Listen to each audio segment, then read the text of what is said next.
point on that. And here's the reason as to why. Simple things. The complexity of the trainings is increasing because the Imperial Merchant Marines are further along in their training. The business training courses are further along. So we're seeing the nationals respond. We're seeing options, choices that we had before now further enhanced because we have more of us that have the know-how, the abilities. So we can delegate more and we can cover more ground.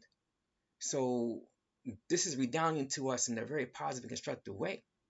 And it's happening right on time for us, given that we're going through the house, the entire organization empire-wide is going through an evolution, an escalade. We're going further, we're going higher because our abilities are getting stronger. And I know a lot of folks, technology in the hands of those that are looking to do some things that are constructive is truly a great thing. We have literally shrunk the planet just using technology. So, speaking with our fellow nationals all across the planet, all around the clock, though, even when I'm trying to get some rest, we cover a lot of ground, answering the questions, giving clarity of thought so they know how to proceed within the process protocols and procedures that they have in the manuals and things of this nature. So the nationals are learning, they're growing, they're developing. And soon, on both sides of the ocean, we're going to have a parity, if you would, in terms of abilities. Obviously, we've been operational on this side of the ocean far longer. So we have more trained staff on this side of the ocean than we have on the other side in terms of the breadth and width of knowledge base. On the other side, though, we have done things a little bit differently. So, as I said to District Governor for the Kenyatta District, because it's not been fair to you, because how we did things with the other ambassadors, they got the training materials in the same form that everybody else had. Where with the District Governor for the Kenyatta District, I said, well, you're getting 80 vocabulary words out the gate instead of the standard 40. So when he gets here, instead of having the 40-word exam, he's going to have an 80-word exam, the constitutional exam, and other exams he has to take while in Sector 1. So when he goes back to the other side, because I'm not going to let him leave until he passes, especially the vocabulary exam, he has to do that.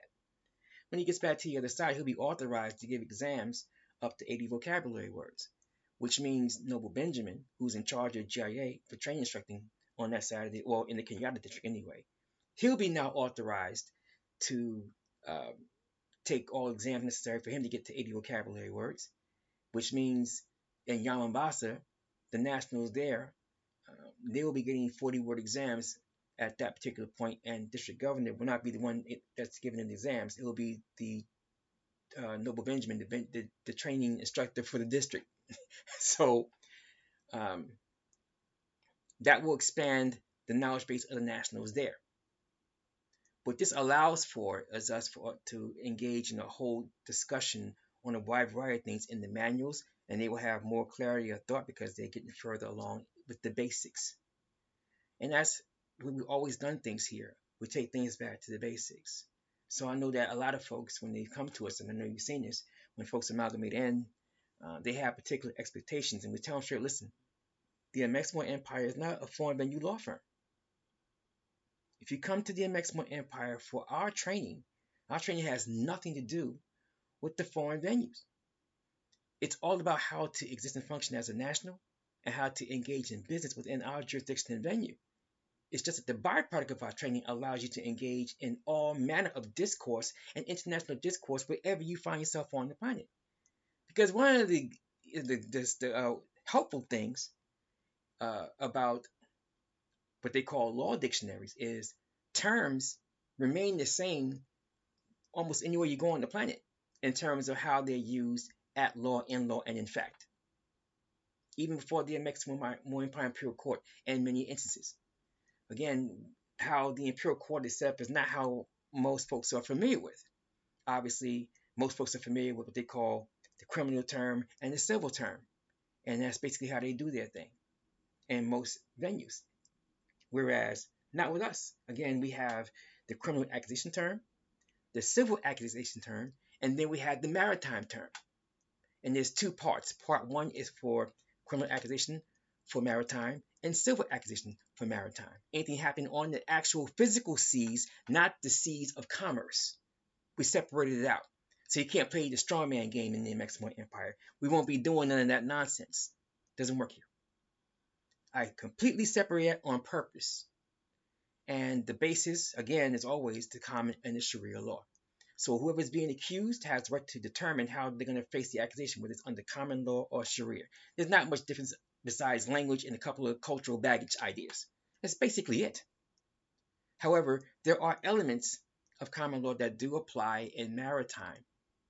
It's just that it's not coded as that, it's worded as that. So if you grasp all these things, then you can engage before the Amexem-Moor-Empire Imperial Court and get quantum merit. And that is what our training is for. And so having the various trainings from the various departments from the different vantage points, as far as we have gotten along now over the past 3 and 4 Earth years, it's really changing our dynamic, allowing us to escalate up. We're able to go into higher echelons of engagement because there's more of us that have the abilities to do it. So this allows us to provide great organic diplomacy and governance because we have those that's competent to provide it within the rigors of our Constitution. So where does this lead? It leads to those that do business in the Amexem-Moor-Empire, that have a business or have a stake in the business in the Amexem-Moor-Empire, having some level of confidence that they'll be able to engage in their business models and be able to acquire, maintain, hold, and expand market share for whatever their product or service is. And that really and truly is an excellent thing for the business owners, their families, their offspring. The better they do, the better their business has in terms of proceeds coming in, the business taxes go up.